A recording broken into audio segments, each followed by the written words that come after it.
some tend to fall in love easily. I'm a little slow when it comes to that.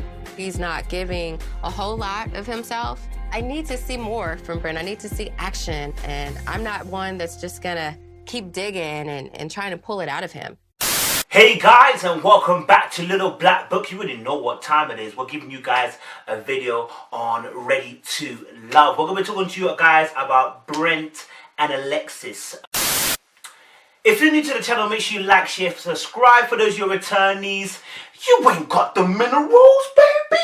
You ain't got the minerals, baby. Are you muddy, you lean? And if you can't handle the heat in the kitchen, woo, chile. Get out of the kitchen, baby. Woo, chile. Alright, so listen. We're talking to you guys about Brent and Alexis. I think it was quite an interesting episode. Reason being, because obviously I spoke to you guys about part one. About the way that they were behaving. I think obviously in part two, what was quite interesting for me was just kind of just watching not only the body language, but also as well what was said and what wasn't said. So I think the very first thing that we can even talk about really is the hug that they had. There's clearly obviously an attraction from both sides, which has been stated by both parties, but that's also shown in the behavior. If you watch the hug that's given by Alexis and Brent, if you watch Brent's arm actually comes underneath her arm. And let me tell you something, ladies oftentimes don't want that type of hug if they don't find you attractive. Why? Because it's quite intimate, and what it allows a person to do is actually bring their body into you. And so when you watch with his left hand goes underneath hers, which means he can actually bring her body into his. If his arm was on the outside, if she kept her arm inside and his arm went outside, he could bring her in, but it kind of blocks a little bit, right? So you'll notice this. So both arms also go around her as well. She leaves one arm free, which I think she's keeping it safe, and that's what I would say, because both arms would have meant that there's something really, really going on. And when I say really going on, I mean the sense of the fact that there's a line that, you know what, you have to be hugs are very interesting, because of the way that the interaction between both parties, right? The closer you are, usually, the more comfortable both parties are with physical touch. It doesn't always denote that both parties or one of the parties feels a certain way. They may just be comfortable with physical touch. But obviously, just knowing how Alexis is and knowing how Brent is, I just felt like that hug was quite an intense one. I think where both parties are quite deep individuals. We know that from the last episode as well. So I think that hug just kind of showcased again, I think the level of intimacy that they would have to be able to fester in order to get to both their true selves. Because Brent's playing a game. He ain't trying to show his true self. He's not releasing his true self. He's not releasing the deepness of himself, because he's not found someone worthy in his eyes that he will be able to empty himself into, right? Alexis is trying to draw him out, right? Because what she wants is a game, and she wants to have guys after her. But I think also she's also excited by the challenge, the fact that he's not so easily persuaded. Right? She's got London, she's got Jimmy, she's got even Kerry. You know what I mean? And she had the letter of the boys as well beforehand. So I think it's quite an interesting thing with Brent, because I feel like she knows there is something deep with Brent, but he's not given enough for her to be able to really, I guess, play this game that she wants to play. And because he's not playing it, I think there's a frustration there as well. I think there's a frustration in her. She knows that he finds her attractive, and she knows that. But for her, the frustration is that there's not enough to draw him in. He refuses to be drawn in. Not one that's just gonna keep digging and trying to pull it out of him. And I think that frustrates her, because that's not allowing her to play a game. That doesn't also allow her to have the upper hand. And that's why she's frustrated by Brent saying that I haven't really seen the deepness of him. I haven't seen I haven't seen much of Brent in the sense of the true Brent. And it's because he refuses to bring it out. And we'll discuss that as we talk along. So yeah. See more from Brent. I need to see action. And it was quite interesting as well. I think when they were sitting down, I think again, I just watched the eye contact. Now Alexis is very smart. I've noticed that. She likes to pay good eye contact to the individual. to really show that she's listening. And I think also as well, it's part of her power play, in a sense of like, if I focus my eye on you, I'm intense on you, you've got a choice to make. Either you're going to meet my energy, surpass my energy, or you're going to crumple.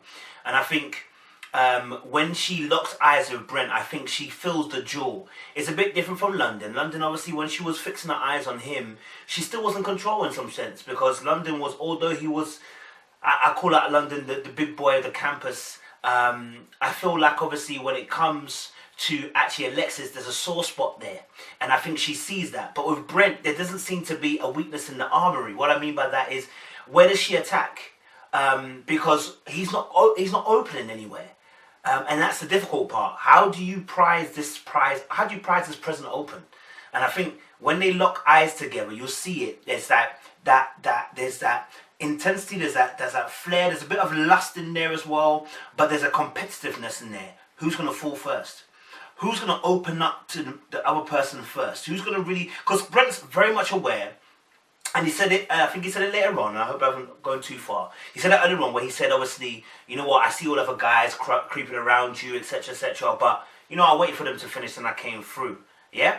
And Alexis took kind of offense to that, because she's like, I want to be pursued, I want to be this. No, Alexis doesn't want to be pursued. What she wants is control. And this is where human beings always come in. We want power. What's the power? The power is to have him at whenever she wanted, yeah?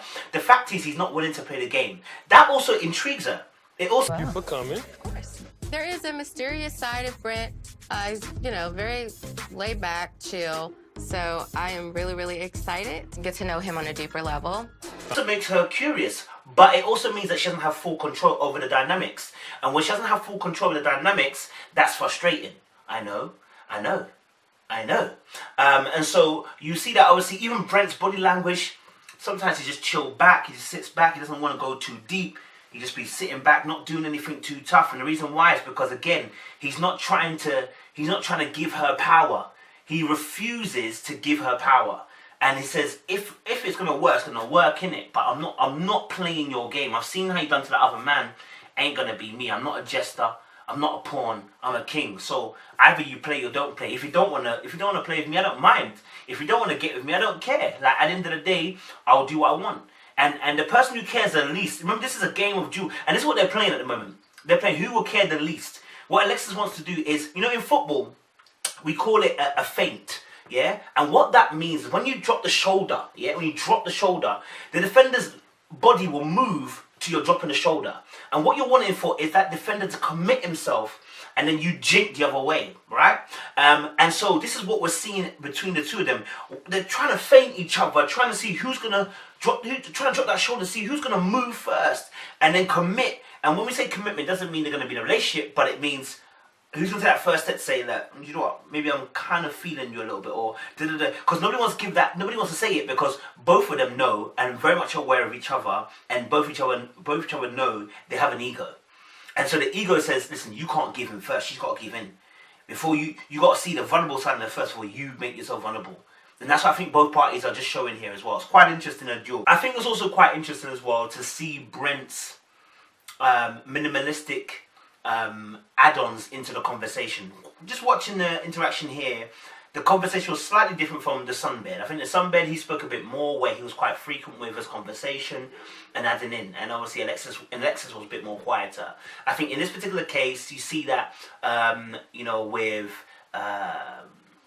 Brent, he's a bit more reserved and not talking as much, which is interesting, because when he was talking to Aisha, he was quite talkative. Why? Because she allowed him also to speak. And it wasn't a game.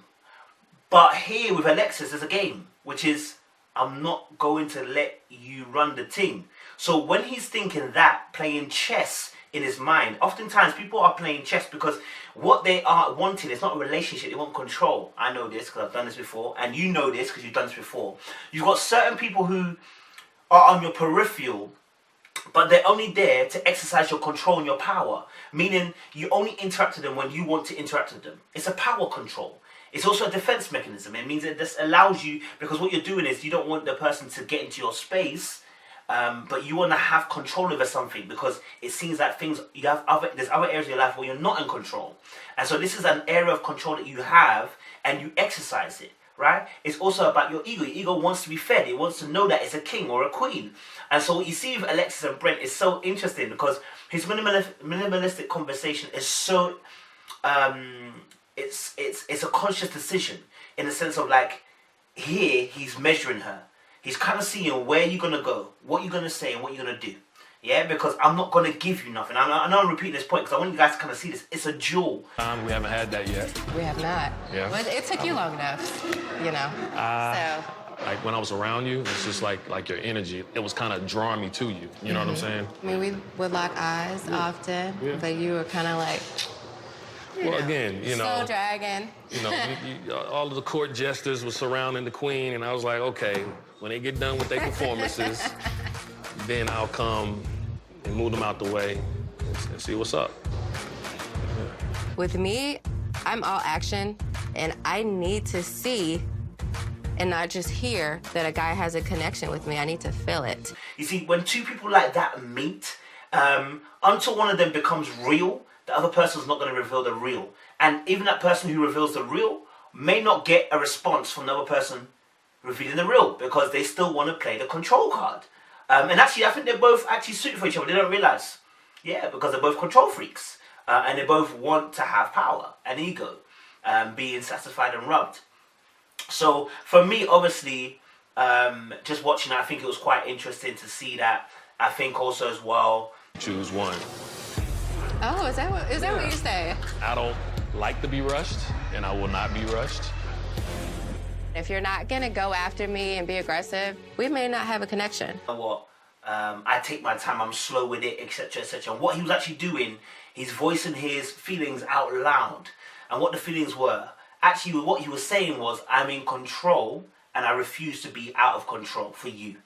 I will not be pushed. And remember, he said the same thing to Aisha. I will not be pushed into something. Why? I think he's cautious because there is pain there. I think there's a real pain in Brent's life, and I feel like that he refuses to just go into something blindly. Whatever he experienced has changed him foreseeably for the future, and that's changed his mindset on the way he operates. And I think with Brent, I think you just see him. You see his body language. He literally just sits. He literally pushes back and says, "Listen, I will not be dictated to. Like I will do it when I want to do it." You know what I'm saying? Like, if I want to flow, let's make it natural. And I think he wants that natural spark with somebody where he gets talking with that person and instantly there's a spark. And like I said, I think that conversation was coming with Angie, but it got cut short because Aisha got involved. And I feel like, you know, he's looking for somebody who's going to, I've said this before, he's looking for somebody who's going to understand him and take time to do so, but also will be inquisitive. And also be somebody he can also ask questions to. He's quite a deep thinker.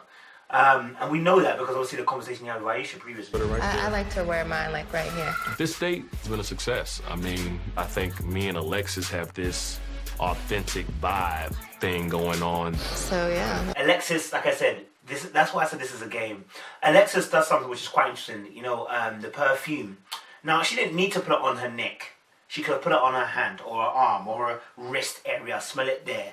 But instead, she offered her neck and said, listen, yeah, I like to put my perfumes on my neck area. Then, yeah, but of course we don't like putting my perfume there. But why do you have to do it there for? So you had to get up and actually smell it. Again, just trying to entice him into the game. Because what I believe that she wants is, I'll draw him in slowly. And then what will happen is, I will distance myself when I feel ready to. Because then that will give me control. Right? I will distance myself and just kind of put him on brakes a little bit. But I want to bring him in enough so he's too far in that he can't stop. Almost like you're running at speed and you can't stop in time. And by then, I would just want to push myself away. And that's what I think Alexis is looking to do, push-pull. And unfortunately, because Brent's not biting, so she decided another tactic. She sprays herself, says this with perfumes, and tries to draw him in physically. Which we don't get to see actually because it cuts really quickly, which is unfortunate.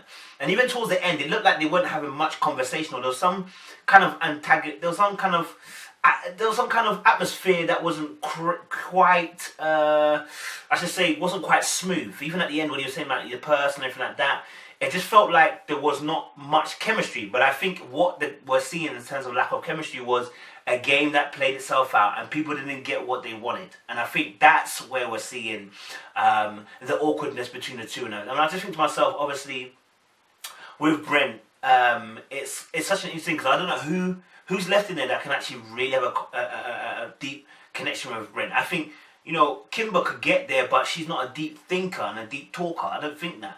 And I remember his love language is really, I believe his love is quality time conversation, I think. I think he just wants somebody who's going to be able to spend that time with him, and I don't think Kimber's that kind of person. I don't think Reva's that kind of person. So I don't know who would be left really for him, because there ain't nobody who really has that kind of skill set. If Alexis does have it, she's playing a game with it. just with Brent and Alexis, I think after watching the first one, the interaction, and seeing the second one, I think we're going to see an interesting duel coming in the next few days, and hopefully there'll be some more we get to see of them, because I think both parties are vying for each other's attention to have their win, to have their ego, you know, to have their ego stroked. So we're going to see what happens in the next few weeks and see what goes on. And then, yeah, we'll follow it. Make sure you like, share, subscribe, guys. Comment down below what you think as well, because I didn't do as much body language here because it wasn't actually as much as I wanted to be able to look into. But yeah, let us know your thoughts down below. If you're new to the channel, like, share, subscribe. For those who are returning, you ain't got the minerals, baby. Listen, you're muddy and lean. I appreciate you guys.